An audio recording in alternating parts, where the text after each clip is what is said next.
Assalamualaikum warahmatullahi wabarakatuh. Izin memperkenalkan diri. Nama saya Maimunah Rahayu dengan NIM 2018016. Mahasiswa tingkat 2, Prodi D3 Kebidanan, Stikes Pancabakti Bandar Lampung.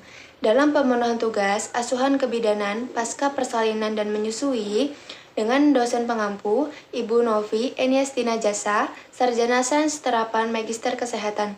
Di sini saya akan sedikit menjelaskan tentang perubahan fisiologi masa nifas.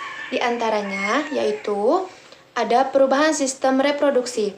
Involusi uterus terjadi karena adanya retraksi dan kontraksi pada otot uterus setelah plasenta lahir. Masing-masing sel menjadi kecil dan terjadinya proses autolitis. Kemudian terjadinya perubahan TFU postpartum, perubahan korpus uterus, dan perubahan endometrium dengan timbulnya trombosis, degenerasi, dan nekrosis di tempat implantasi plasenta. Setelah itu, terjadinya perubahan pada pembuluh darah uterus yang lebih signifikan yaitu pada perubahan pada serviks.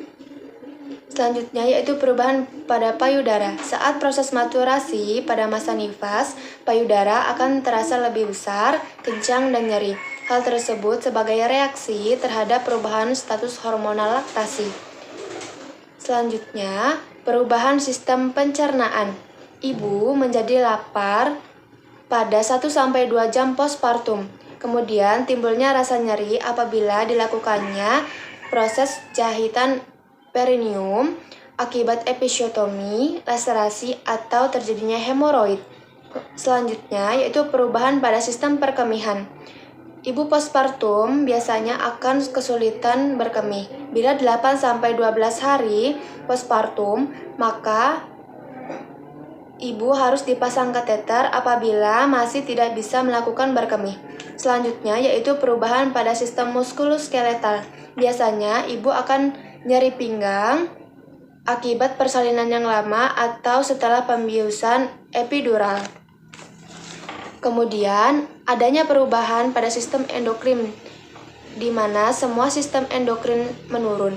Misalnya seperti hormon plasenta laktogen, keadaan terendahnya pada 24 jam. Kemudian hormon estrogen dan progesteron akan menurun pada hari ke-7.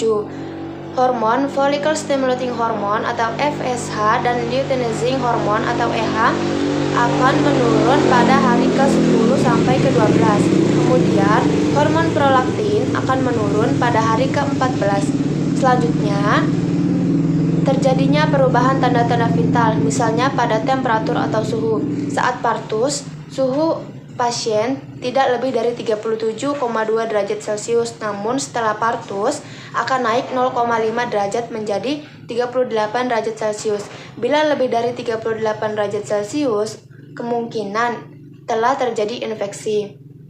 Untuk tanda-tanda vital nadi biasanya 60-80 kali per menit. Untuk tekanan darah, untuk kasus distensi hipertensi postpartum akan menghilang akibat apabila tidak ada penyakit yang menyertainya. Kemudian yang terakhir pada perubahan sistem hematologi dan kardiovaskuler.